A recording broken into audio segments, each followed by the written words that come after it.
ಇವತ್ತು ಶುಕ್ರವಾರ ಆದ ಕಾರಣ ಸ್ವಲ್ಪ ಬೇಗನೆ ಎದ್ದಿದ್ದೆ. ಈ ಚಳಿಗೆ ಸ್ವಲ್ಪ ಹೇಳೋದು ಕಷ್ಟ. ಈ ವರ್ಷ ಅಂತೂ ತುಂಬಾ ಚಳಿ ಇದೆ. ನನಗೆ ಹೇಳುವಾಗೆಲ್ಲ ಊರಿದ್ದೇ ನೆನಪು ಬರುತ್ತೆ. ಯಾಕಂದರೆ ಅಲ್ಲಿ ಚಳಿ ಇರುವಾಗ ನಾವೆಲ್ಲ ಬೇಗ ಎದ್ಬಿಟ್ಟು ಒಲೆ ಹತ್ರ ಕೂತ್ಕೊಳ್ತಾ ಇದ್ವಿ, ಮೈ ಬಿಸಿ ಮಾಡ್ಕೊಳ್ಬೇಕು ಅಂತ ಹೇಳಿ. ನಾವೆಲ್ಲರೂ ಫೈಟಿಂಗ್ ಮಾಡಿಕೊಂಡು ನಾನು ಮುಂದೆ ಅಂತ ಹೇಳಿ ಕೂತ್ಕೊಂಡು ಮೈ ಬಿಸಿ ಮಾಡ್ಕೊಳ್ತಾ ಇದ್ವಿ.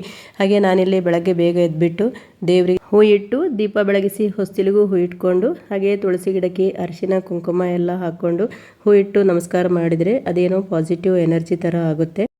ಹಾಗೆ ಎಲ್ಲ ಟಿಫಿನ್ ಎಲ್ಲ ಮುಗಿಸ್ಕೊಂಡು ಮಕ್ಕಳನ್ನೆಲ್ಲ ಸ್ಕೂಲಿಗೆ ಕಳಿಸಿದ ಮೇಲೆ ಚಾಕ್ಲೇಟ್ ಕೇಕ್ ಮಾಡೋಣ ಅಂತ ಅನ್ನಿಸ್ತು.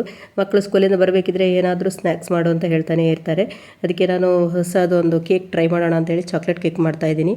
ಇದಕ್ಕೆಲ್ಲ ಐಟಮ್ಸ್ ತಂದು ರೆಡಿ ಮಾಡಬೇಕಿದ್ರೆ ಒಂದು ಸರಿ ಹೊರಗಡೆಯಿಂದ ತಂದು ತಿನ್ನೋಣ ಅಂತ ಅನಿಸುತ್ತೆ. ಆದ್ರೂ ಹೆಲ್ತ್ ವೈಸ್ ನೋಡಿದರೆ ಮನೆಯಲ್ಲೇ ಮಾಡ್ಕೊಂಡು ತಿಂದರೆ ಬೆಸ್ಟ್ ಅಲ್ವಾ.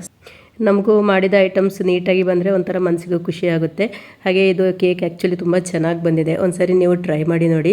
ಇದಕ್ಕೆ ಸಿಂಪಲ್ಲಾಗಿ ಇದು ಏನು ಜಾಸ್ತಿ ಏನು ಇಂಗ್ರೀಡಿಯೆಂಟ್ಸು ಬೇಕಾಗಿಲ್ಲ. ಇದಕ್ಕೆ ಬೇಕಿಂಗ್ ಪೌಡ್ರ್, ಸ್ವಲ್ಪ ಮೈದಾ, ಸ್ವಲ್ಪ ಸಕ್ಕರೆ, ಹಾಗೆ ಸ್ವಲ್ಪ ಕೋಕೋ ಪೌಡ್ರ್ ಮತ್ತು ಸ್ವಲ್ಪ ಆಯಿಲ್ ಹಾಕ್ಕೊಂಡು ಎಲ್ಲ ಚೆನ್ನಾಗಿ ಮಿಕ್ಸ್ ಮಾಡಿಕೊಂಡು ಈ ಥರ ಟ್ರೇಯಲ್ಲಿ ಹಾಕ್ಕೊಂಡು ಒಂದು 20 ಮಿನಿಟ್ಸ್ ಓವನಲ್ಲಿಟ್ಟರೆ ರೆಡಿ ಆಗುತ್ತೆ.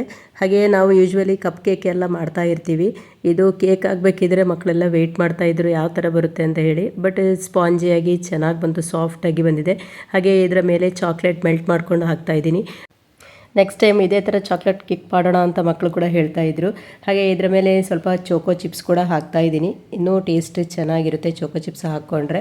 ನೀವು ಒಂದ್ಸರಿ ಈ ಥರ ಟ್ರೈ ಮಾಡಿ ನೋಡಿ, ಎಲ್ಲರೂ ಇಷ್ಟಪಟ್ಟು ತಿಂತಾರೆ. ನಮ್ಮನೇಲಿ ಅಂತೂ ಎಲ್ರಿಗೂ ಇಷ್ಟ ಆಯ್ತು ನೋಡಿ ಇಲ್ಲಿ.